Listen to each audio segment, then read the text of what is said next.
Hello, and welcome to Character Class. We're back again, and today I'm going to offer you 5 tips on how to make your stories, as a GM, I should say, how to make your stories work better, how to favor your stories um, over everything else that might get in the way, how to make a good story, at least in my opinion. So, we're going to get right to it, and we're going to go with our 5th tip. Number 5 is to not let your mechanics rule the game. What I mean by this is in any role-playing game system, there are a lot of mechanics. A lot of mechanics for combat, for magic, for social interaction, so on and so forth. Role-playing games are a bunch of big and complicated things. Um, some of the older games are even more complicated with charts and rules and all kinds of stuff. And there are some players, known usually as the rules lawyers, who want to hold to that book, hold to those rules. They like to do that because it gives them advantage. Now, as a dungeon master, as a storyteller, as a game master, um, there's going to be times when the rules are going to get in the way of a good story, when they're going to get in the way of a player doing something cool, or a bad guy getting away to menace the players another day, so on and so forth. These are the times that you don't want to let those mechanics completely rule over the story.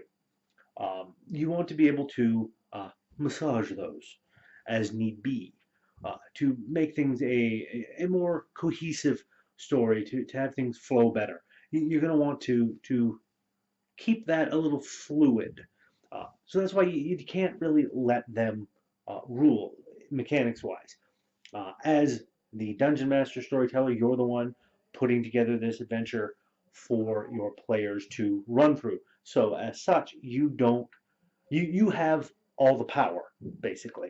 Um, Hopefully, you and your players have an understanding whereby they, as players, will agree to whatever rules you may want to put forth. Your ruling is law. Now, if it's gonna be your players are gonna be arguing with you over every decision you make, that is not ideal. That is not what you want to happen. But that is a discussion for another time. Uh, Personally, I think if a rule is going to get in the way of something cool happening in the story, I will just ignore it for that particular instance and end up coming up with a rationalization for it after the fact. Because I mentioned in one of my previous videos, I'm not sure which, that rationalization is a good thing. It's something I do quite a bit. Uh, so that's one thing. Tip 4 is to avoid railroading. Uh, Now, this is something that can be hard, especially if you, as a game master, spend a lot of time putting together a set piece, a final dungeon, a big baddie's lair, etc., etc., and your player characters decide to and end up coming up with a way to circumvent uh, a lot of content that you kind of wanted them to run through. I've had this happen many, many times over the years. So I know how hard it can be to not railroad your characters through things. But, and this point in particular about them circumventing something is something I'm going to be touching on a little bit later in this episode, once we get up to tip number 2. But for right now, you want to avoid railroading your characters.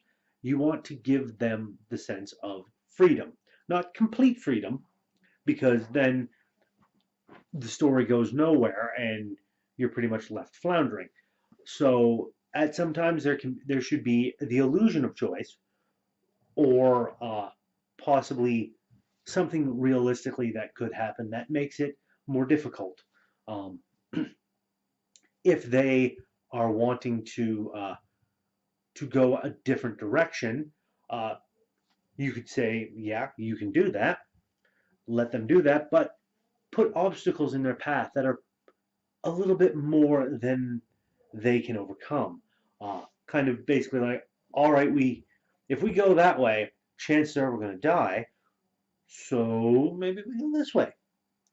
Instead, there are ways to get around that. There are ways to guide the players. Usually, uh, a good playing group will know that the storyteller, dungeon master, what have you, is kind of laying out a bit of a path.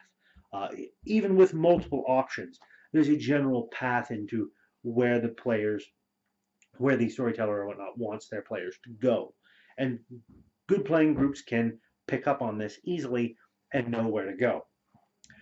If you are having problems with that, there are ways around it. There are ways to do it to where you're not avoiding this railroading. One way to do it is to have a completely open-ended story where you're making it up more or less as you go. Um, a good way to do it is to have in your story a number of vignettes, a number of scenes that are ideas that you've had for things that could happen, but you don't have any actual specific linear spot in the story that they have to happen in. They're just a slew of scenes that you have created ahead of time that you can throw in as need be. That's a good way to avoid railroading because then the players are making their choices and you have this list that you're like, this can go in here and drop that little encounter on them to help further the story along. Uh, Another way to avoid railroading is to drop clues. Give your players clues as to where things are going to be going, where they should be looking. And if the players are wanting to see the conclusion of this story, they will follow those clues. Uh, that way, it's their choice that they're following the path that you have rather than doing something else. And it still allows for a lot of leeway. That's number four. Number three is to encourage player character interaction. One of the best parts of being a dungeon master, storyteller, running a game for players is watching the player character interaction uh, running not only just between the player characters, but the player character interaction with NPCs and the environment that you're creating and all of that good stuff. It is an amazing resource for a storyteller because there have been a number of times that I've been storytelling a game, and because of something that I've overheard my players and player characters interacting about and talking, speculating on the mysteries that I've gone and put in for them. Um, because of that speculation and whatnot, I have been able to then adjust my story to either fit that more closely or diverge away from it if I had been intending to do that. And you don't have to tell your players you're doing this. Not at all. That's the fun part of being the game master. They could be entirely on the right track, but they may be entirely on the right track way too early for you as a game master. You may not want them to solve this mystery that quickly. So you can have that particular thing be a red herring in the mystery and something else happen uh, later on down the line. You can do things like that, and player character interaction is what allows this to happen between themselves. The player character interaction between the PCs and any NPCs and whatnot that you have also provides a wonderful resource because then you have the player characters forging relationships, um, making making inroads into different organizations and whatnot, which you can then use as dramatic tension by having something happen to these other characters, these NPCs, that the player characters then have to solve and sort out. Um, there can even be romantic interaction going on if your gaming group is okay with that. That's the sort of thing you need to discuss with them. Number two, number two, this is the one I was kind of hinting at earlier. Number two is to reward success and punish failure. Now, what I mean by that is that if your player characters are uh, coming up with neat ideas, if they're circumventing things that you want, but they have the means and the capability of doing it, if they come up with clever ideas, clever ways of using what they have to just like decimate a character, destroy an antagonist that you want them to have had trouble with. If you have an antagonist that you have set up that's supposed to be a roadblock for them, and keep them occupied for a time, and they just end up coming up with a clever plan and killing them within like a turn or two, um, that's not the sort of thing you want to punish. That is the sort of thing you want to reward. They've done something cool. They've done something neat. This is the sort of thing you want to encourage. Encourage their creativity, their intelligence, and ingenuity. You never want to punish that. But on the opposite side of that scale, if they end up, if you've given them all the clues that they need, like if you telegraph that performing X action would be a bad thing, and one of your players ends up going, I'm going to do X action, uh, regardless of the warnings that you've done. Uh, you can even drop a game master to player warning of, are you sure you want to do that? You don't have to. It's up to you as the storyteller, but you can. And if they go through with that, go through and do X action, despite the warnings that it would be a bad idea, then yes, you should go with consequences. You don't necessarily have to kill the character, although if you have a lone character deciding, I'm going to go fight a grand dragon um, by myself with no help, it'll be fine. Maybe you will have to kill them just to get the point across because that's kind of stupid. You can't expect something like that to come out in their favor, and you got to know where and when to draw that line, and that's something that would be decided between uh, the game master and your gaming group entirely. But you do want to punish failure in that regard. Uh, if they're just plain stupid in what they've chosen to do, and I don't mean that in a derogatory manner, but as a player, if you're going to do something that is blatantly a bad idea, there's going to be consequences for that. That falls under the whole in character consequences or in character actions have in character consequences. But you do want to reward success for when they've thought up something clever, and you want to punish it when they do something stupid and dumb. It's the nature of the game. Bad things are going to happen. Sometimes. You can plan for everything, but you may not be able to know everything to plan for. So that's up to you. But you should definitely reward and punish for those things because that will start to eventually sink in to your players that maybe maybe you want to maybe they need to change how they do things. Maybe they need to be a bit more careful, be a bit more clever. It's up to them. But if their character isn't that bright, like if they have a stupid character that has a low intelligence score and they are role playing this, um, then you have to make the call. Then you have to make the call.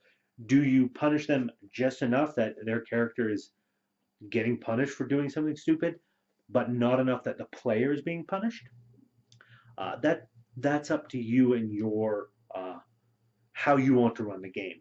Me, I don't like to kill characters, um, but if it gets to the point where it's going to be, there's no way I can think of, to manage to pull their fat from the fryer, then yeah, probably they're going to die. So on to the number one tip for making sure that your stories are cool and neat. Ways to uh, help make your stories good in terms of your role-playing game experience. The number one tip is accept that it will change. Accept that your story will change. Because as the old saying goes, there is no plan that ever survives first contact with the enemy. And that is true in war, and that is true in role-playing games. Because no matter how much you think you know how the story is going to progress, you can lay it out from beginning to end, complete. This is how the story is going to go. I guarantee you, it will change within that first session because of what the player characters may or may not do. It will change. You cannot hope to incorporate everything and figure out every action they're going to do. I mean, if you want a story that rigidly planned out, uh, read a book because that's basically it.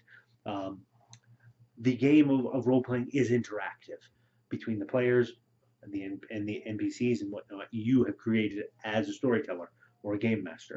Uh, sorry about that. It is intensely interactive, so you're going to need to uh, make sure that uh, you've got that fluidity, that you're not trying to rigidly bend your players into the shape of the story.